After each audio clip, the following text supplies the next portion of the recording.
বন্ধু-বান্ধব সাথে থাকলে প্রত্যেকটা দিনই চমৎকার কাটে। আর যদি সেটা হয় ঈদের দিন তাহলে কিন্তু কথাই নাই। তো বরাবরের মতোই আমার এবছরের ঈদটাও দারুণ কেটেছে আমার বন্ধু-বান্ধবদের সাথে। গত বছরের অনেকেই হয়তো সাথে নেই, পাশে নেই। তারপরেও চেষ্টা করেছি আমাদের মতো করে ঈদটাকে এনজয় করার জন্য।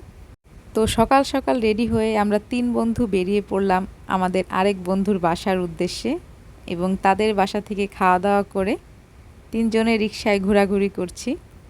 আমাদের নেক্সট উদ্দেশ্য, আমাদের বললে ভুল হবে, আমার নেক্সট উদ্দেশ্য আমাদের আরেক ফ্রেন্ডের বাসা, আফসানার বাসা। এবং ঈদের দিনটা কিন্তু ঘোরাঘুরি, খাওয়া-দাওয়া, আনন্দ, মজা এই সমস্তই। কারণ আপনি যেখানেই যাবেন ভালো ভালো খাওয়া-দাওয়া এবং ঘোরা তো তার উপরে আপনার ফ্রি। তো চলে গেলাম আফসানাদের বাসায়। এর আগে সকালে ফরহাদের বাসা থেকে খেয়েছিলাম। এখন গেলাম আফসানাদের বাসায় এবং সব জায়গাতেই হুলস্থুল কাণ্ড, খাবার-দাবারের বিশাল সমারোহ। ঈদ মানে আসলে যেরকম হয় আর কি, আমরা যেরকম জেনে আসছি সেরকমটাই। তো গিয়ে খেতে বসে গেলাম। অপেক্ষা করছিলাম সুমনার জন্য, সুমনা আসেনি। সে এসেছে লেটে, সে পরে একা একা খেয়েছে। যাই হোক, খাওয়া দাওয়া শেষে ৩ বান্ধবী ঘুরতে বের হয়ে গেলাম এবং ওয়েদারটাও ছিল খুব গরম, খুব রৌদ্রোজ্জ্বল একটা ওয়েদার, যেটা আপনারা দেখে বুঝতে পারছেন। এবং ৩ জনে মিলে রিক্সা নিয়ে নিলাম। আমাদের গন্তব্য Borashi railway station. Gopalganj railway station মেইনটাতে যাইনি কারণ অনেক বেশি ভিড় থাকে। আর এদিকটাতে আসার কারণ হচ্ছে নিরিবিলি সুন্দর ছবি তুলব। কিন্তু এখানেও এসে আমরা যথেষ্ট লোকজনের দেখা পেয়েছি যেহেতু ঈদের দিন।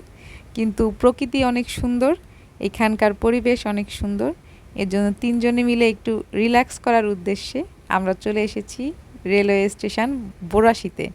এবং এখান থেকে ছবি তোলার পরে আমাদের উদ্দেশ্য ছিল গোপালগঞ্জ মেডিকেল। গোপালগঞ্জের অনেক মানুষের মতে এরকম একটা কথা এখন প্রচলিত হচ্ছে যে গোপালগঞ্জের মানুষ যদি মেডিকেলে না যায় তাহলে নাকি তার ঈদ হয় না। এবং আমার কাছেও এখন এরকমটাই মনে হচ্ছে। আমি হয়তো সেরকম করে ক্লিপ নিতে পারিনি, কিন্তু আপনারা আসলে যারা গোপালগঞ্জে আছেন তারা দেখলেই বুঝতে পারবেন যে কথাটা আসলে কতটা সত্যি। যাই হোক, মেডিকেল থেকে এরপরে চলে আসলাম সুমনার বাসায়। এটা আমাদের ঈদের লাস্ট খাওয়া দাওয়া এবং খাওয়া দাওয়া দেখেই বুঝতে পারছেন ঈদটা আসলে কতটা ভালো কেটেছে। এবং তো ঈদের ভিডিওটা এখানেই শেষ করছি। সবাইকে ধন্যবাদ, সবাই ভালো থাকবেন।